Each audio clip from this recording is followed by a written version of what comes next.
না, এখনই আসেন। শুধু একটা চুমু খাবো। তারপর চলে যাবেন। আমার ফ্রেন্ডটা না আজ এটা শিখিয়ে দিয়েছে। বলছে কারো সামনে জানতে না খাই। চুমু খেলে নাকি আপনি আমাকে অনেক ভালোবাসবেন। বাবা আজ তাহলে ওটি বললেন। কাকা চলে গেল। বাবা মাও উঠে গেল। তখন তিথি আমার দিকে আস্তে আস্তে এগিয়ে আসতেছে। আমি দৌড়ে বাইরে বের হয়ে গেলাম।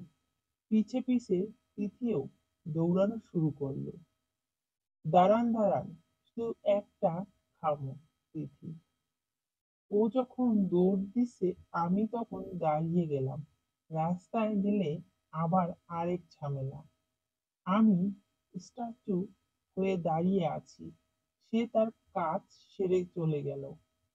ছুটি শেষে আবার চলে গেলাম ব্যস্ততম সম্মানযুক্ত পরিবেশ। বেশ কিছুদিন পর রাত ২টার দিকে তিথি ফোন রিসিভ করতেই, হ্যালো নানি। সাথে সাথে ফোনটা কেটে দিয়ে বন্ধ করে দিলাম।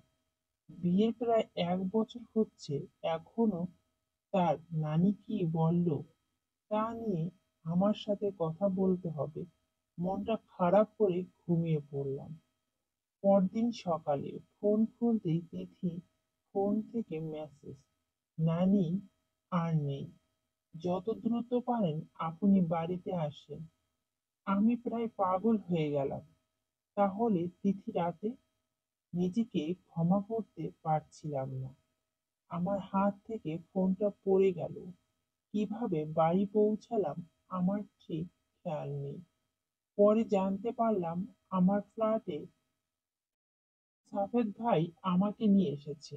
আমি যাওয়ার পর নানি দাফন সম্পন্ন করা হয়। এর মাঝে তিথি আমার সাথে কোনো কথা বলেনি। মাটি দেওয়া শেষে সবাই বাড়ি আসলাম, কিন্তু তিথিকে কোথাও দেখতে পেলাম না। পরে দাদির কবরে গিয়ে দেখি দাদির পায়ের দিকে বসে তিথি কাঁদতেছে। তিথি চলো বাড়িতে যাবে। তিথি আমাকে জড়িয়ে ধরে চিৎকার দিয়ে কেঁদে উঠল। কোনোভাবেই তাকে সেখান থেকে সরাতে পারলাম না। পরে বাবা মা এসে অনেক বুঝিয়ে তাকে বাড়ি নিয়ে গেল। দাদির জন্য আমারও অনেক খারাপ লাগতেছে, কিন্তু তিথির জন্য তা প্রকাশ করতে পারতেছিলাম না। তাহলে হয়তো ও আবারও পাগলামি করবে। রাতে খাওয়া দাওয়া করে সবাই ঘুমিয়ে পড়লাম। তিথি আমার বুকে শুয়ে আবার কান্না শুরু করে দিল। আমি ওকে অনেক বুঝিয়ে ঘুম পাড়িয়ে দিলাম। মাঝরাতে হঠাৎ কান্নার শব্দে ঘুম ভেঙে গেল। উঠে দেখি তিথি পাশে নেই। দৌড়ে দাদির কবরের পাশে গেলাম। গিয়ে দেখি তিথি একটা লাইট নিয়ে দাদির কবরের পাশে বসে আছে আর কাঁদতেছে। তিথি, তুমি এত রাতে এখানে আসছো কেন? নানি তো অন্ধকারে ভয় পায়। নানি তো বাড়ি ছাড়া কখনো কোথাও থাকেনি। নানি এখানে কিভাবে থাকবে? আমি আর কান্না ধরে রাখতে পারলাম না। তিথি, তুমি আর পাগলামি করো না। তুমি এমন করলে দাদি কষ্ট পাবে।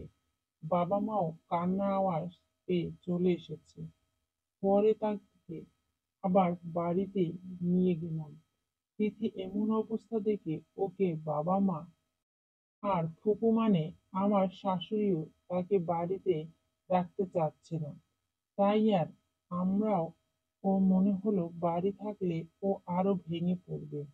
তাই তার স্কুল থেকে টিসি নিয়ে তাকে চট্টগ্রামে নিয়ে আসলাম। অফিস থেকে কিছুদিন ছুটি নিয়ে তাকে নিয়ে চট্টগ্রাম ঘোরাঘুরি করলাম। পাহাড় সমুদ্র ঘুরে সে কিছুটা পরিবর্তন হলো। তারপর বাংলাদেশের মহিলা সমিতি বালিকা স্কুল অ্যান্ড কলেজে আমাদের এমডি স্যার এর মেয়ের সাথে ভর্তি করে দিলাম। সাফেদ ভাইদের সাথে একই ফ্ল্যাটে থাকতে লাগলাম। সাফেদ ভাই এর বউ একজন গৃহিণী। তাদের ৬ বছরের একটা মেয়ে আছে।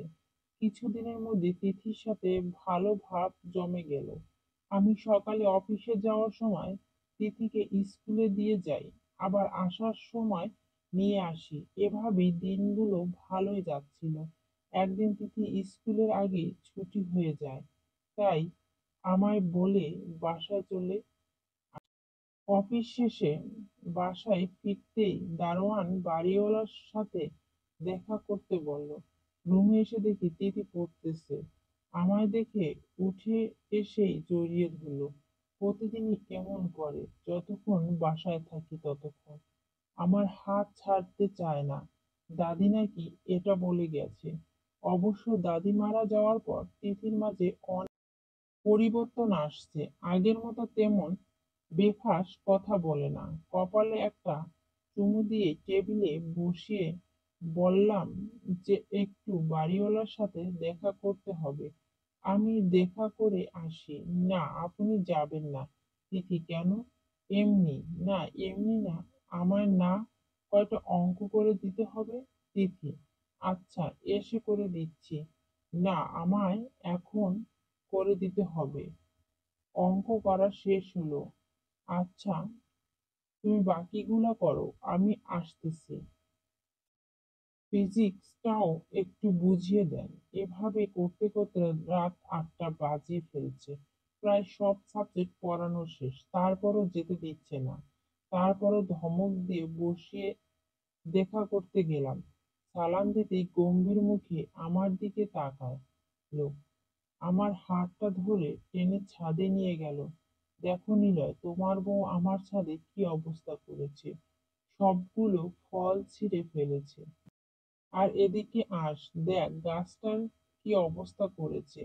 এটা কি কারো ওঠার মতো গাছ? তোমার বউ গাছে উঠে গাছটা ভেঙে ফেলছে বাড়িওয়ালা। তার মানে এই জন্যই বাড়িওয়ালার কাছে আসতে দিচ্ছিল না। আমি তাড়াতাড়ি নিচে নামলাম, দেখি তিথি রুমে নেই। বাথরুমে ধাক্কা দিয়ে দেখি সারা বাথরুমে ফুলের পাপড়ি দিয়ে ভরা। ভাবিদের রুমে গিয়ে দেখি নাই। রুমে এসে তিথি ফোনে ফোন দিলাম। খাটের নিচ থেকে ফোন বেজে উঠল। ফোনটা কেটেই নিচে তাকালাম, দেখি তিথি খাটের নিচে শুয়ে আছে। তিথি, ওখানে কি করো? বাহিরে এসো, ধমক দিয়ে। আমি কিন্তু বাবাকে কল দিব। তিথি, বাবাকে কেন কল দিবে?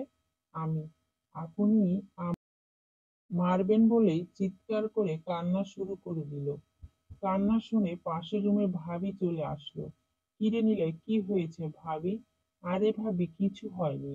আমি ওকে খাটের নিচে থেকে বাহির হইতে কইছি, আর ও অমনি কান্না শুরু করছে। তুমি যাও, আমি দেখতেছি।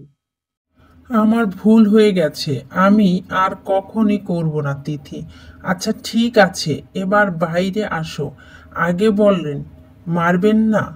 তিথি, আচ্ছা মারবো না, বাহিরে আসো। কান্না থামিয়ে বাইরে আসলো। চোখে পানি মুছে দিয়ে জিজ্ঞেস করলাম, গাছ ভাঙছো কেন? আমি আমি ভাঙি নাই, দিয়া ভাঙছে ভাবির মেয়ে। মিথ্যা কথা বলবা না। তিথি, সত্য বলো, ধমক দিয়ে। অনেক দিন থেকে গাছে উঠি না। আমি ছাদে গাছ দেখে পা কেমন জানি করতেছিল, তাই উঠেছিলাম বলেই আবার কান্না শুরু করে দিল। আচ্ছা কাঁদতে হবে না, কান্না করার কি আছে পাগলি। আমি কি তোমাকে কিছু বলছি নাকি মেরেছি? কিছু বলবা না, কান্না থামাও। বলে আবার চোখের পানি মুছে দিলাম। আচ্ছা তিথি, হুম, আরেকটা কথা জিজ্ঞেস করি, কান্না করাবা না কিন্তু? আচ্ছা তিথি, আচ্ছা ফুল কেন ছিঁড়ছো? ও আমি না, টিভিতে দেখছি সাবান দিয়ে গোসল করার সময় পানিতে ফুল দিতে হয়, তাহলে সুন্দর হওয়া যায়, তাই ফুল ছিঁড়ছি। তাই বলে সব ফুল কেন? বারে আপনি দেখেন নাই ওদের গোসলখানা ভর্তি থাকে, তাই তো সব ফুল ছিঁড়ছি। এবার আর না হেসে পারলাম না। আবার হাসি দেখে ও হাসতেছে। ধুর পাগলি, ওরা এমনিতেই ওইভাবে টিভিতে বিজ্ঞাপন দেয়। আর তুমি এমনিতেই সুন্দর, তোমাকে ফুল দিয়ে গোসল করতে হবে না। যাদের চেহারা খারাপ তাদের করতে হয়। আর কখনই ছিড়বে না, মনে থাকবে। আমি খুশি হয়ে আচ্ছা, আর চিড়ব না। আর কিছুদিন পর তিথি টেস্ট পরীক্ষা শুরু হওয়ার ওকে সারা দিন বাসাতেই থাকতে হয়। এত সারা ভাবি আর দিয়ার সাথে সময় কাটতো। একদিন বাসায় এসে দেখি ভাবিরা কেউ বাসায় নেই। দিয়া একা একা পড়তেছে। আমি যাওয়ার পর কেমন করে আমার দিকে তাকাচ্ছে, কিন্তু কাছে আসতেছে না। তিথি, কিছু হইছে? আমি। সে কান্না শুরু করে দিছে। আমি ভয় পেয়ে গেলাম। তিথি, তুমি কি একা একা ভয় পেয়েছো? না। কান্না কণ্ঠে। আবার ফুল ছিটছে। না। আ- ভাবি কিছু বলছে? বকছে? না। তাহলে কাঁদতেছো কেন? আমি ইচ্ছে করে করি নাই। কি করেছো বলো? আপনি আমায় মারবেন? বলে আরো জোরে কাঁদতে লাগলো। আমি বাবাকে বলে দিব আপনি আমায় মারছেন। তিথি, আমি কি তোমাকে কখন মেরেছি? দুইবার থাপ্পড় মারছেন তিথি। কবে? মনে নাই? একদিন সকালবেলা আর ঈদের পর একদিন আপনার বন্ধুদের সাথে কথা জন্য মারছিলেন। আচ্ছা, তখন বুঝতে পারিনি, তাই পর তো আমি মারিনি আর মারবো না। বলো কি করেছো? আমি। দিয়ানা চকলেট খাইতেছিল, আমি চাইছিলাম, আমাকে দেয় নাই। পরে আমি ওর কাছ থেকে জোর করে সেটা কেড়ে নিয়েছি। তারপর সে আমার চুল টেনে ধরছিল, তাই আমি ওকে কামড় দিছি। তিথি, কামড় দিছি মানে? দিয়া এখন কোথায়? ওকে নিয়ে হাসপাতালে গেছে। মা। গল্পের লবণ কম হলে আমি দায়ী।